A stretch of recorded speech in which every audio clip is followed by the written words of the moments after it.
Okay, hi, Right. this is Isaac for Pop Scoop, and I'm here on the telephone with Ayala. How are you? Oh, I'm good, thank you. How are you doing? Yeah, we're good here. You're a singer, a songwriter, and musician. How did you start out in music? What was the first spark that got you going?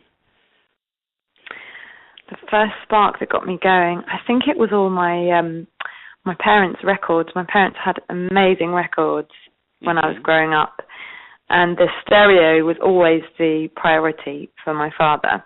Okay. So I remember when we didn't have much money, but we had the first thing that they would buy, even before they bought a couch, was a stereo with really nice speakers.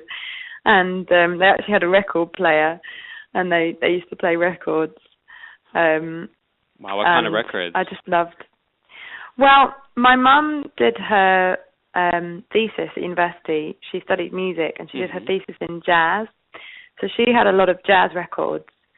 And even stuff like the Swingle Singers, the way they were in the 70s. And, I don't know, Nina Simone. Yeah. She was a big fan of Nina Simone. So Nina Simone's records, I listened to a lot when I was younger. And Ella Fitzgerald and Cleo Lane, just endless. And they had a really broad music taste as well. It wasn't just jazz. So even listening to bands like The Police and Sting and The Beatles, like all the classics, you know. Yeah. So yeah, I think that's what sparked me. I used to just sit and marvel at how a band could, how all the different instruments could be doing something different. I remember thinking that a lot, and how they fitted together so perfectly. It just amazed me. No, that's neat. And your own sound, I mean, you have influences from all those different places, and I guess too, right? You've got, I hear things like soul and pop and some Latin elements too, and jazz. Is that right? Yeah, absolutely. Yeah, I think you are what you eat. You know, when you put good food into your body becomes healthy, and it's the same with music. If you listen to a broad spectrum of things, then you can't help but assimilate that, and becomes part of you at some point, you know.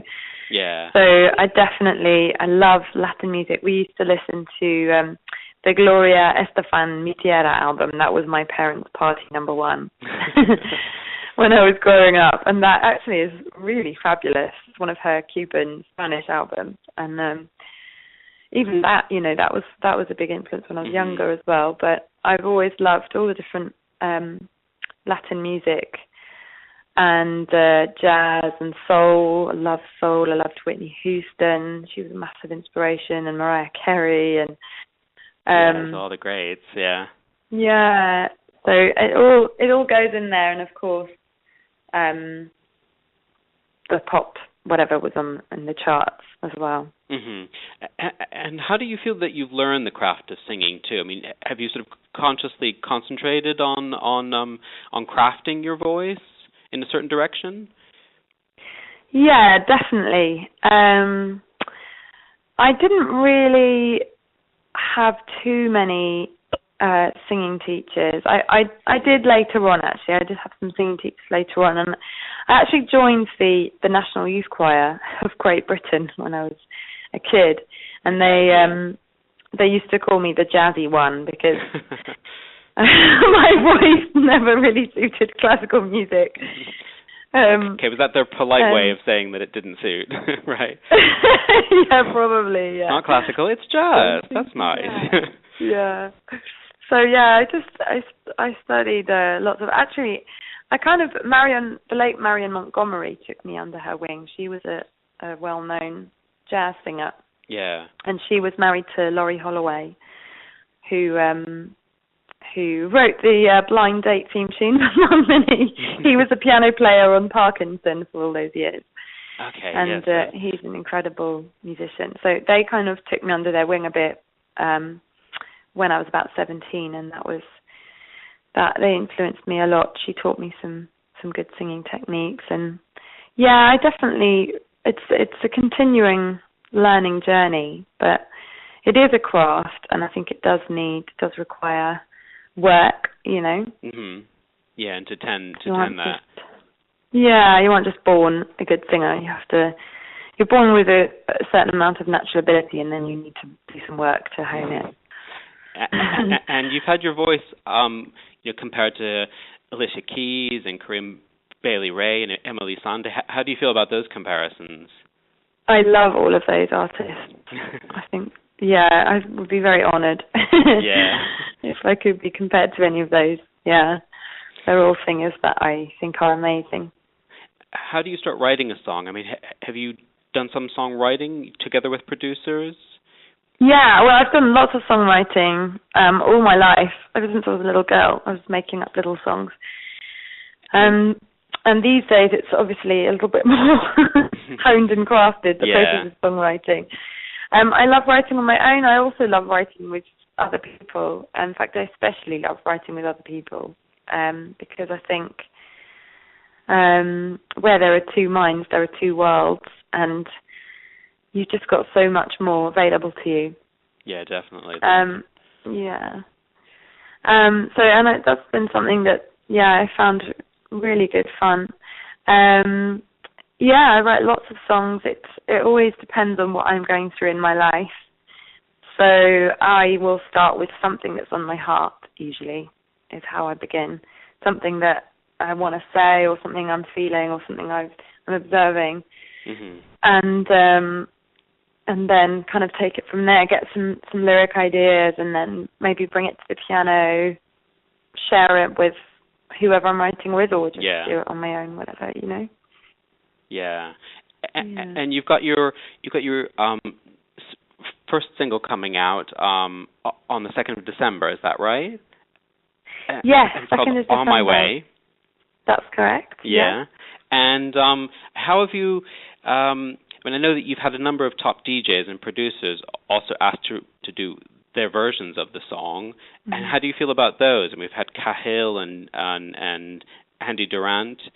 Yeah. How do you feel about the sort of reworked nature of those? Well, it's been really exciting, actually. It's been really. I've been really honoured and really privileged to have a chance to work with all the different guys, and I never expected it would be taken up the way it was taken up, you know. Andy Durant is amazing, and Cahill, and Joey Negro did a mix of The Sun Has Come For Me as well. Yes, that was the other one. And and Latti and Red Top, who I think are amazing. I popped over to Sweden to work with them. That was really fun. And they've all blown me away.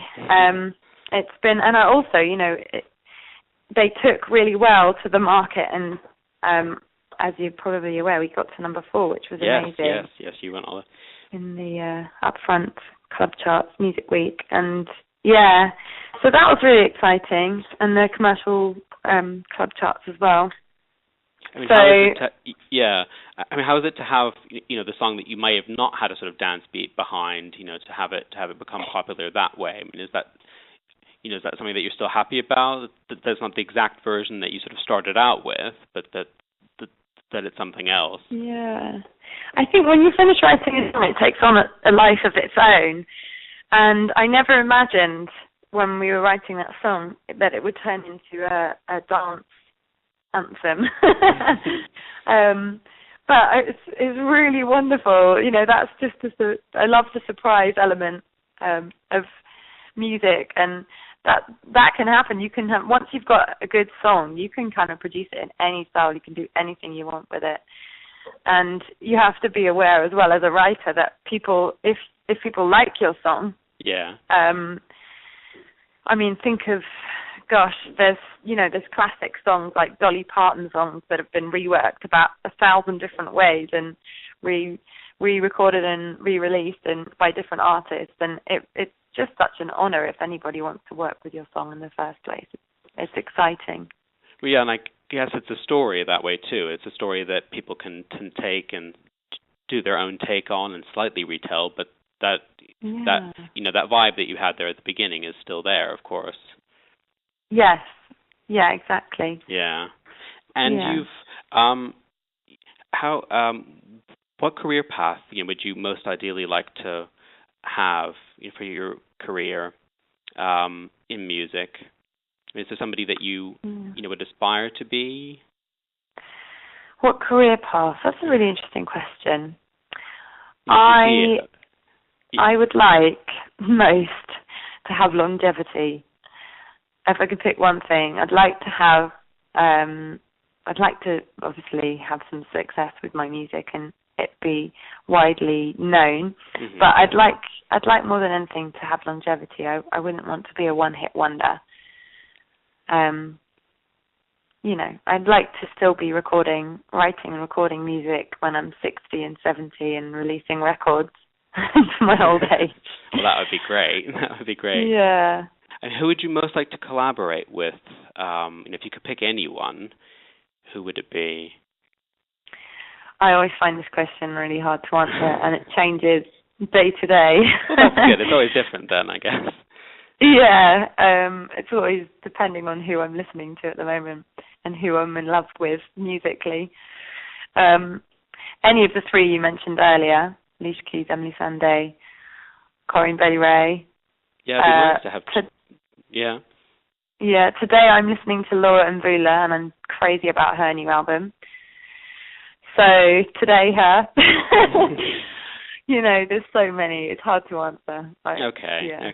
And what are your thoughts about the importance of social media for today's music biz? I mean, how do you use social media to convey your music?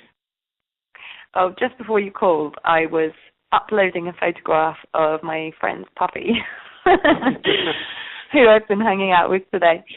So as you can see, I take it very seriously. Yeah.